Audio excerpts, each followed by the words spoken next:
La presente exposición es por parte de los alumnos de la Universidad Nacional San Luis Gonzaga de Ica en la Facultad de Derecho y Ciencia Política en el curso de Derecho Civil, Persona Jurídica, teniendo como jefe de cátedra al doctor Roberto Freddy Serpa Rodríguez.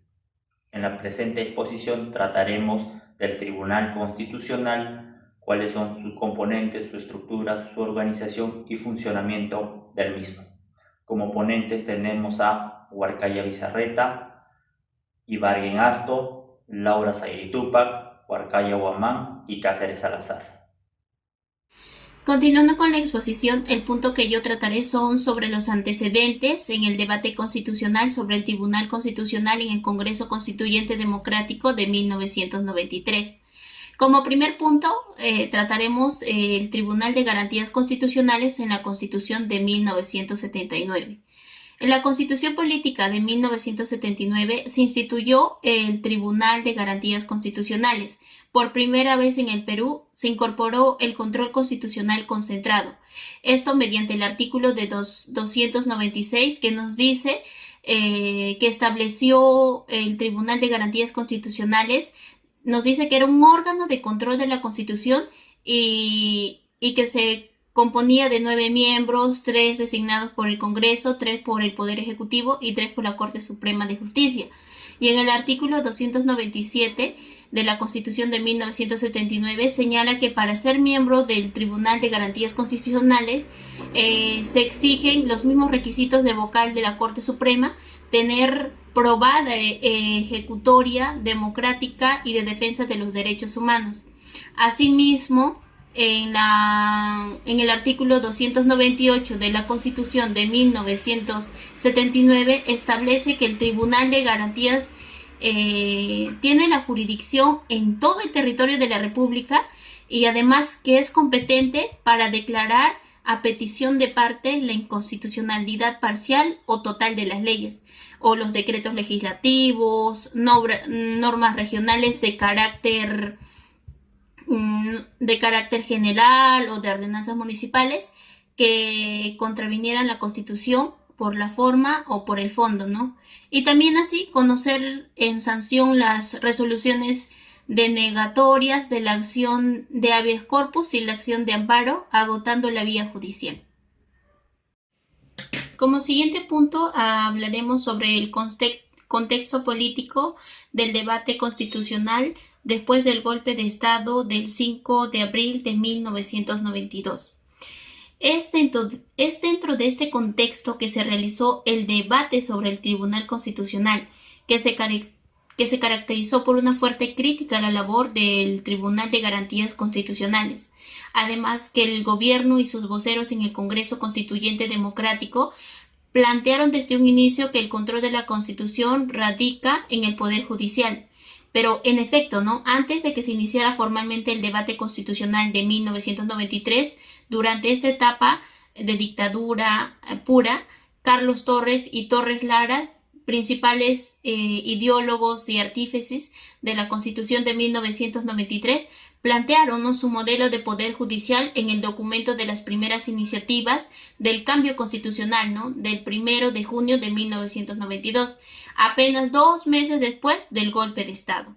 Como siguiente punto trataremos sobre el debate del Tribunal Constitucional en la Comisión de la Constitución y Reglamento del Congreso Constituyente Democrático de 1993. Bueno, este debate se trata sobre la necesidad de definir si existía o no un tribunal constitucional dentro de la nueva Constitución de 1993, pero la controversia se centró en si la creación del tribunal implicaba una duplicidad de funciones con la Corte Suprema o si realmente fortalecía la protección constitucional. Además, que en este punto se discutía la creación y diseño del Tribunal Constitucional, además de sustituir el anterior Tribunal de Garantías Constitucionales, definir las competencias de integración y funcionamiento y la concentración del poder en el Poder Ejecutivo. El siguiente debate que se dio fue el Tribunal Constitucional en el Pleno del Congreso Constituyente Democrático de 1993. Este debate gira en torno a quién debía ejercer el control constitucional en la nueva Constitución de 1993, si un tribunal autónomo como el Tribunal de Garantías Constitucionales de 1979 o la Corte Suprema mediante una sala constitucional. La mayoría oficialista del Congreso Constituyente Democrático apoyaba que la Corte Suprema asumiría este rol, ¿no? Destacando la creación de un órgano independiente. Pero expertos como Manuel Aguirre Roca y Domingo García defendieron la permanencia de un tribunal autónomo, ¿no? Pero la mayoría congresal rechazaba reconocer al Tribunal Constitucional como un intérprete supremo de la Constitución. En dicho dictamen de la Comisión se entregó el control a la Sala Constitucional de la Corte Suprema, aunque posteriormente el Pleno restituyó al Tribunal Constitucional de 1993. ¿Qué es el Tribunal Constitucional? El Tribunal Constitucional es un organismo constitucionalmente autónomo porque así lo declara nuestra propia Constitución. A diferencia de lo que muchos creen, este no forma parte del Poder Judicial ni de ningún otro poder o entidad del Estado peruano. Entonces, ¿qué es la Constitución? La Constitución es la norma de mayor rango en nuestro país. Esta sirve de base y sostiene otras leyes, reglamentos, ordenanzas, resoluciones. No hay autoridad ni costumbre que pueda ir en contra de lo que la propia Constitución nos enmarca. Sin embargo, aunque la Constitución es la que establece las bases y también, por lo tanto, las reglas del juego, debemos entender que esta es una norma general y que, por lo tanto, no está perfectamente regulada. Esto quiere decir que en muchas oportunidades va a necesitar de una interpretación. Entonces, es aquí cuando podemos cuestionarnos: ¿quién decide cómo se interpreta la Constitución? ¿Tú? ¿Yo? ¿El presidente? Es aquí cuando entra el Tribunal Constitucional. Este organismo, por lo tanto, es considerado el máximo intérprete de la Constitución, es decir, cualquier decisión que tome en materia constitucional debe ser acatada por las instituciones y poderes del Estado peruano. El Tribunal Constitucional se manifiesta a través de sentencias, pero debemos tener presente que no solamente cumple una función de intérprete, sino también cumple una función con el máximo control de constitucionalidad. El control de constitucionalidad se refiere a los mecanismos que son empleados para poder velar por el cumplimiento de la Constitución. En el Perú tenemos un sistema mixto de control. El Tribunal Constitucional ejerce el control concentrado y por otra parte tenemos al llamado control difuso. Es decir, aparte del TC, los tribunales del Poder Judicial también velan por el poder de la Constitución. El control de constitucionalidad se puede efectuar a través de 7 procesos. 6 de ellos lo podemos encontrar en la Constitución, establecido como las garantías constitucionales, de las cuales 3 protegen los derechos fundamentales y las otras 3 protegen la primacía de la Constitución. Entre los 3 que protegen los derechos fundamentales tenemos al habeas corpus, el cual protege la libertad personal, la acción de amparo, la cual protege la libre expresión, las reuniones, el debido proceso y demás. Y el habeas data, que protege el derecho de acceso a la información personal. Las otras garantías que protegen la primacía de la Constitución son la acción de incumplimiento, la cual va en contra de aquellas autoridades que no quieran acatar lo que dice una norma legal. También tenemos la acción de inconstitucionalidad, que pues es aquella que transgrede claramente la Constitución, y tenemos también la acción popular. Pero además de esto hay un 7º proceso. Este viene a ser el proceso competencial. Como su nombre lo dice, ve acerca de las competencias, aquellos problemas que se presentan entre las instituciones o entidades por las atribuciones que a cada uno le corresponde. Hablando del TC como un órgano constitucional, debemos enmarcarnos en la Carta Magna. En su artículo 201 nos establece la autonomía y la independencia del TC. Representa pues una autonomía funcional, una autonomía administrativa, económica y presupuestal. Hablando del TC como un órgano jurisdiccional, debemos saber que su organización ve temas de índole constitucional, es decir, no es un órgano consultivo ni administrativo. Este más bien sigue procesos ya establecidos por la ley. Tener presente también que el Tribunal Constitucional emite sentencias con carácter de cosa juzgada, es decir, que estos son decisiones finales que son irrevocables y que son de cumplimiento obligatorio. Sabemos entonces que esta autonomía es total porque también podemos hablar de dos puntos importantes. La autonomía estructural, ya que es el propio TC quien va a establecer su organización interna, y una autonomía funcional, puesto que son los jueces quienes van a debatir y van a resolver los casos que tengan sin presiones externas ni teniendo que responderle a una autoridad o algún poder del Estado. El TC, como un órgano colegiado, tiene pues la estructura o está conformada por 7 magistrados, los cuales son elegidos por el Congreso de la República siguiendo claramente el procedimiento que la Constitución enmarca. En relación a los requisitos y procedencia de los magistrados, estos requisitos son los mismos que para poder ser miembro de la Corte Suprema, es decir, ser abogados activos, que tengan una destacada carrera profesional o académica y que tengan una comprobada reputación moral. La aprobación para esto necesita del 2/3 del total de congresistas. En relación al quórum y a la mayoría para el funcionamiento del tribunal, es importante destacar que deben estar 5 de sus 7 magistrados para que el pleno pueda ser válido. En relación a la toma de decisiones, se necesita de una mayoría simple, en excepción al proceso de inconstitucionalidad. En referencia a la dinámica del trabajo, debemos tener presente pues que aquí no solamente vale las ideas que tenga uno de los magistrados, sino más bien que esto es un proceso en conjunto, es un trabajo en conjunto en el que se van a establecer criterios, conocimientos para poder llegar a una decisión bien fundamentada. El tribunal como órgano especializado, a diferencia de otros tribunales ordinarios, se encarga netamente de la Constitución.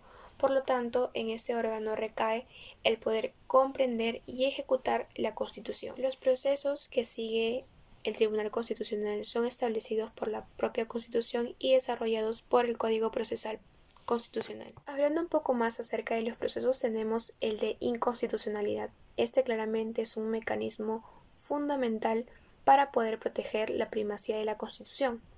Asimismo, esta produce efectos generales y por tanto la eliminación inmediata de dicha norma inconstitucional de nuestro ordenamiento jurídico. El proceso de amparo es la ruta legal más empleada para poder defender derechos fundamentales, claramente derechos que ya no están regulados por otros procedimientos de manera particular, como por ejemplo el habeas corpus o el habeas data. Por su parte, el proceso de habeas data salvaguarda la integridad física, pero también la integridad mental de los individuos. El proceso de cumplimiento busca justamente que las autoridades cumplan con las normas legales y administrativas que se les encuentren vinculados a ellos. Por otro lado, el proceso de habeas data permite que todos tengamos el derecho a poder acceder, a poder actualizar, a poder corregir o eliminar información propiamente de nosotros en registros públicos o privados. Podemos hablar acerca también del recurso de queja. Esto es un instrumento que es utilizado cuando a alguien no se le permite acceder al Tribunal Constitucional y su labor básicamente es que todos los individuos, que todos los ciudadanos puedan tener justicia constitucional. Podemos hablar también acerca de las herramientas para poder asegurar la eficacia del fallo. En primer lugar tenemos las medidas cautelares, las mismas que tienen los efectos de una ley mientras se está llevando a cabo el proceso constitucional. Por otro lado tenemos las aclaraciones de fallo. Esto se da cuando se han visto ambigüedades y por lo tanto no hay un claro conocimiento de lo establecido. Por otro lado tenemos también las órdenes dirigidas hacia las autoridades demandadas para que el tribunal pueda tener claro que están cumpliendo con lo resuelto en la sentencia.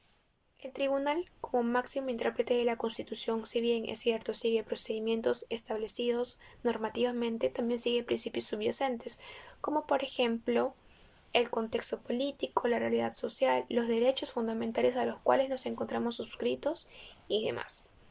En cumplimiento a su rol garante, pues no va a permitir que ningún acto Organización del Tribunal Constitucional. El Tribunal Constitucional no solo es el máximo intérprete de la Constitución, sino que su estructura ha sido organizada, ha sido diseñada para garantizar un funcionamiento eficaz, independiente y orientado a la defensa de los derechos fundamentales. Esta organización combina los órganos jurisdiccionales, que son los encargados de resolver casos y ejercer control constitucional, y órganos de apoyo, pues, que aseguran que el trabajo se realice con eficiencia técnica y administrativa. El órgano jurisdiccional, según menciona en el artículo 201 de la Constitución Política del Perú, que establece que el Tribunal Constitucional es el órgano de control de la Constitución, independiente y autónomo en sus funciones. Dentro de su organización, el órgano jurisdiccional es el núcleo encargado de conocer y resolver los procesos constitucionales, como el habeas corpus, amparo, habeas data, acción de cumplimiento, así como los procesos de inconstitucionalidad y competenciales. El órgano jurisdiccional está compuesto por los magistrados, el pleno del tribunal, las salas, el presidente, el vicepresidente. Cada uno de estos elementos cumple un rol específico para asegurar que las resoluciones tengan, pues, base legal, se adopten con imparcialidad y se apliquen conforme al texto y el espíritu de la Constitución. Es un proceso de amparo contra una norma regional que limita la libertad de tránsito. El órgano jurisdiccional analiza si esta restricción respeta la Constitución y puede declarar su inaplicación. Los magistrados. Según el artículo 8 de la Ley Orgánica del Tribunal Constitucional, que es la Ley 28.301, el tribunal está integrado por 7 magistrados. Su elección corresponde al Congreso de la República y se realiza por un periodo de 5 años. Los requisitos para ser magistrados, esto lo menciona en el artículo 11 de la Ley Orgánica: ser peruano de nacimiento, ser ciudadano en ejercicio de sus derechos, ser abogado colegiado, tener al menos 15 años de ejercicio profesional o docencia universitaria en materia jurídica.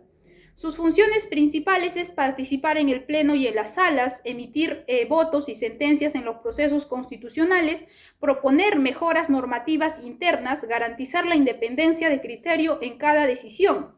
En el artículo 9 de la Ley Orgánica establece que los magistrados gozan de independencia, inamovilidad y responsabilidad.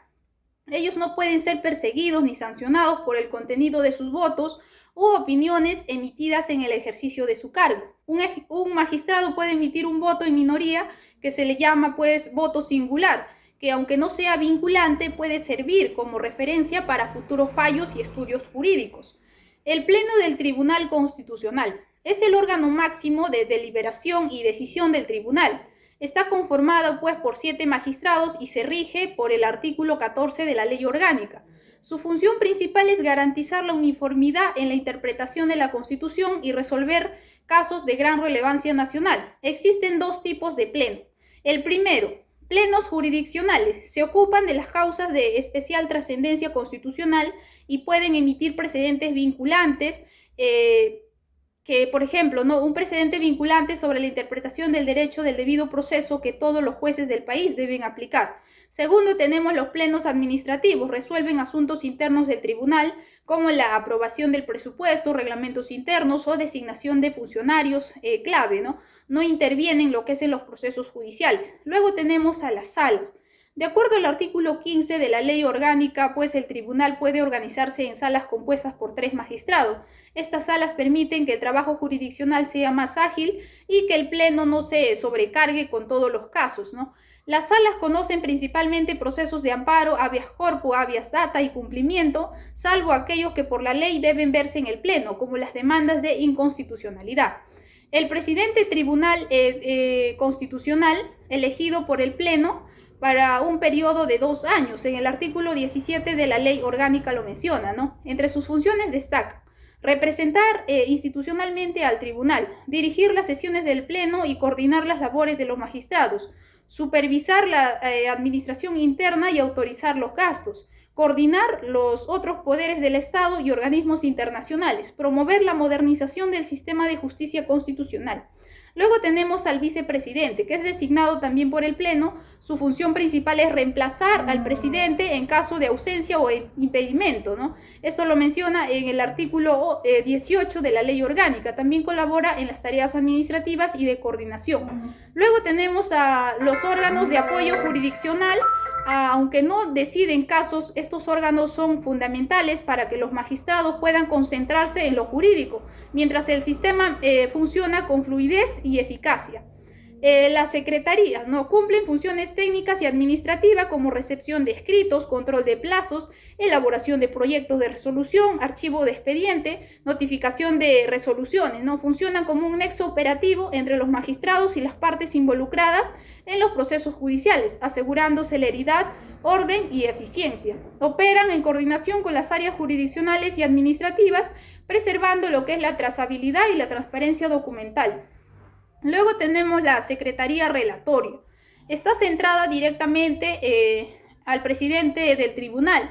Es el responsable de brindar apoyo logístico y técnico, ¿no? Responsable de los archivos institucional, distribución de expedientes, elaboración de actas, certificación de documentos, gestión de recursos humanos y supervisión administrativa. Controla presupuesto, mejora procesos internos, coordina con el órgano de control interno e impulsa el plan operativo institucional, atiende solicitudes de información pública y actúa como puente institucional con la ciudadanía. Luego está la Secretaría Relatoria. Está conformada por relatores profesionales del derecho, preparan resúmenes, identifican antecedentes, estudian jurisprudencia nacional e internacional y asistencia al magistrado ponente en la elaboración de los proyectos de sentencia. Desempeñan un rol técnico esencial, asegurando pues la calidad jurídica y permitiendo que los magistrados se concentren en un análisis interpretativo. Luego está la Secretaría de Sala. Estas asisten a cada una de las salas en materia administrativa, gestión de audiencias, plazos y actas y notificación. Garantizan que los expedientes se mantengan en orden y se cumplan los plazos procesales. Su organización busca la eficiencia y la modernización mediante la incorporación de la tecnología y personal especializado. Tenemos el Gabinete de Asesores. Es la unidad multidisciplinaria que prevé asesoramiento jurídico especializado a los magistrados. Coordinador general dirige y organiza el equipo, asegura la coherencia, metodología y confidencialidad y coordina en el pleno. Los asesores jurisdiccionales son los abogados especializados que elaboran informes, propuestas interpretativas y apoyan en casos complejos, ¿no? Las comisiones de trabajo, equipos de ad hoc que investigan temas especializados, intercambian opiniones doctrinales y presentan propuestas en el análisis del pleno. Luego, por último, tenemos el Centro de Estudios Constitucionales, ¿no? El CEP. Es el órgano académico del tribunal dirigido por el Pleno con funciones de formación, investigación y difusión. Organiza congresos, seminarios, foros especializados y cursos, tanto presenciales como virtuales. Publica la prestigiosa revista del Tribunal Constitucional, ensayos doctrinales, análisis jurisprudenciales, comentarios críticos y estudios internacionales. Promueve ediciones especializadas, manuales, cuadernos de jurisprudencia y guías prácticas tanto en formato físico y como digital. Implementa pues las bibliotecas digitales, banco de jurisprudencia y bibliotecas, democratizando el acceso al conocimiento constitucional. Funcionamiento del Tribunal Constitucional. Luego de haber visto la estructura, la organización, las funciones y competencias del Tribunal Constitucional, en este punto trataremos acerca del ingreso de los expedientes al Tribunal Constitucional hasta la emisión de las sentencias. El trámite inicia en la Secretaría de Relatoría 1 con el ingreso de expedientes, para lo cual se divide el ingreso de expedientes en dos grandes grupos. Uno que es propiamente y a través del Tribunal Constitucional, donde se aceptan el ingreso de procesos de inconstitucionalidad, procesos de conflictos de competencia y los recursos de agravio constitucional. Y los casos cuya admisión al Tribunal Constitucional corresponde al Poder Judicial. La admisión son de procesos de amparo, procesos de habeas corpus, habeas data y procesos de ingresado dichos procesos a la oficina de trámite documentario, como son los procesos de habeas corpus, procesos de habeas data, procesos de cumplimiento, procesos de amparo. Estos son enumerados y también en forma correlativa y también con siglas especiales. En cuanto a los procesos de inconstitucionalidad, los procesos de conflicto de competencias y las quejas, estos son enumerados independientemente y con siglas especiales. La asignación de expedientes. Las demandas de inconstitucionalidad y las demandas competenciales son asignadas a la Secretaría Relatoria. En cambio, los demás procesos, como son habeas corpus, habeas data, acción de amparo, acción de cumplimiento, son asignados al Gabinete de Asesores. La distribución de expedientes. La distribución de expedientes se da para el Pleno y para la Sala. Los que son asignados para el Pleno son los procesos de inconstitucionalidad, los procesos de conflicto de competencias, y los que son asignados para la Sala tenemos el habeas corpus, el habeas data, la acción de cumplimiento, la acción de amparo y las quejas. El sorteo de ponencias. Para los procesos de inconstitucionalidad, procesos de conflicto de competencias, se realiza un pleno jurisdiccional en el cual hay un debate entre los magistrados, y de no haber acuerdo entre ellos, se somete a un sorteo que está a cargo del secretario relator. Y para los procesos de amparo, habeas corpus, habeas data, procesos de cumplimiento y quejas, el relator viene con todas las propuestas de los expedientes y estos deben ser remitidos a la sala o al pleno, y a su vez hace de conocimiento al presidente. Finalizada esta etapa, si se aprueban o no, o se determina a qué instancia serán sometidos, el secretario relator, conjuntamente con los secretarios y funcionarios de la oficina informática, realizan un sorteo.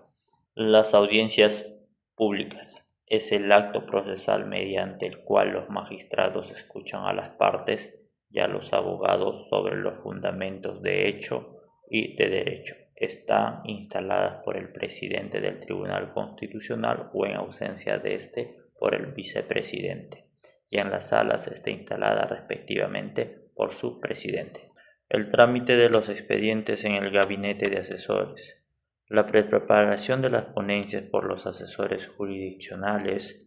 Luego de ello se da la revisión de las ponencias por los coordinadores de las comisiones de trabajo.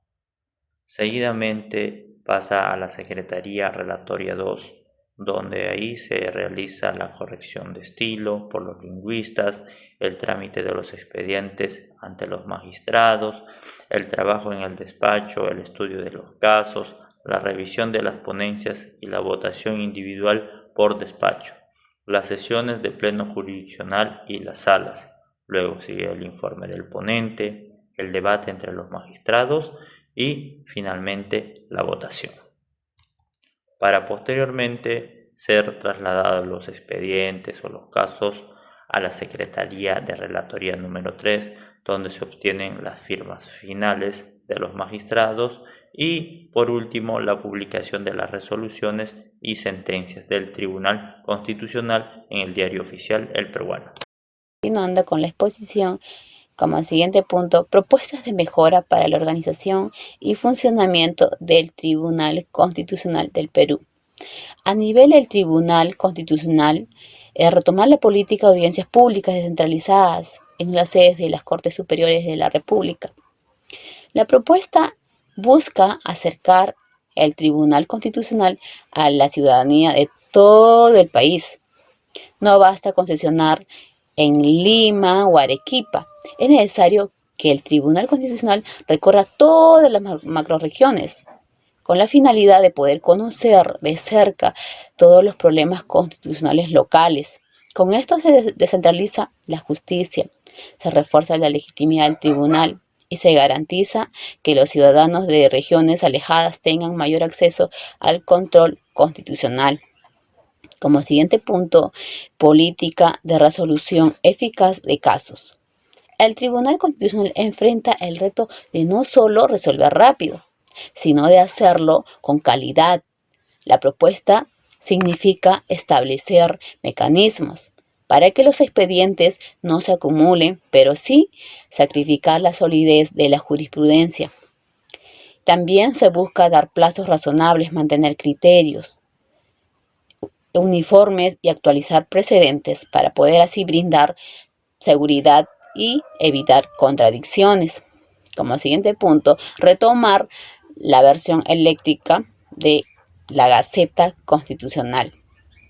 El Tribunal Constitucional necesita un medio propio de difusión jurídica independiente del peruano y así poder relanzar la Gaceta en versión digital, que implica ofrecer información periódica y confiable sobre sentencias, actividades y documentos muy relevantes. Esta medida refuerza la transparencia y permite que abogados, estudiantes y ciudadanos tengan acceso directo a la jurisprudencia más importante. Como siguiente punto, implementar una política jurisdiccional de resolución de casos eficaz y oportuna. Cuando una ley es declarada inconstitucional, todo es total o parcialmente. Suele generar confusión qué parte sigue vigente, para así evitar esta inseguridad. El Tribunal Constitucional debería publicar versiones oficiales de las normas ya corregidas con sus fallos. Esto haría más clara la interpretación de la ley y beneficiaría a jueces, abogados y ciudadanos al simplificar el acceso al derecho vigente. Como siguiente punto, a nivel de magistrados, de reforma constitucional sobre el periodo de los magistrados y su elección escalonada. El Tribunal Constitucional necesita estabilidad en su integración y especialización en el centro, mayormente también en el control constitucional, crear juzgados y salas constitucionales en el Poder Judicial. Esto permitiría descongestionar al tribunal y garantizar pues una justicia más técnica en primera y segunda instancia. Si no se implementa por el Poder Judicial, el Tribunal Constitucional debería impulsar un proyecto de ley para concretarlo.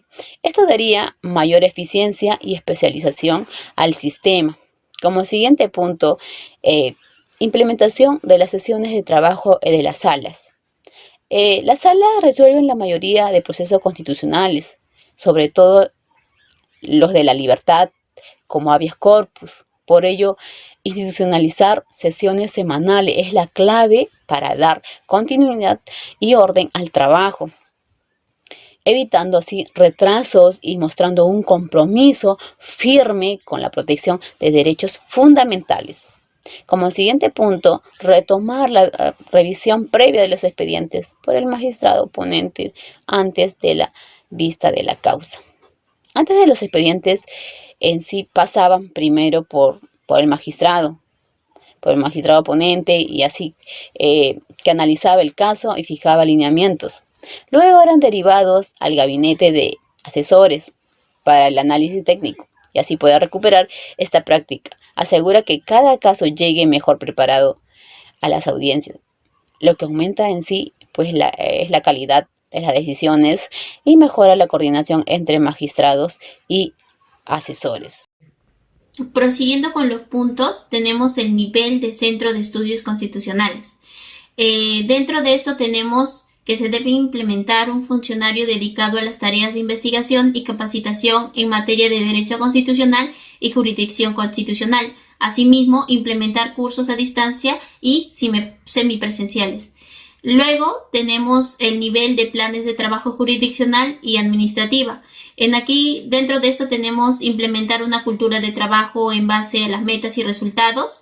El Tribunal Constitucional debe contar con plena autonomía administrativa, presupuestal y funcional para garantizar que sus decisiones no se vean condicionadas. Luego tenemos formular cada año los planes de las áreas de jurisdiccional y administrativa, que busca que además del plan estratégico institucional como el 2013-2018 se elaboren planes operativos más concretos y periódicos, ¿no? Anuales o bianuales, ¿no? En los ámbitos jurisdiccionales y administrativos. Luego tenemos el nivel de las tecnologías de la información, que dentro de eso tenemos la informatización de los procedimientos internos, jurisdiccionales y administrativos. Luego el otro punto sería del Tribunal Constitucional, reducción del uso de papel, culminar en el diseño de expediente digital emplearlo, ¿no? Luego tenemos a nivel política de comunicaciones, en la cual se debe implementar una estrategia comunicacional del Tribunal Constitucional que trata sobre el aprovechar la persecución mediática de las decisiones del Tribunal Constitucional para difundir y promover los derechos fundamentales y el orden constitucional.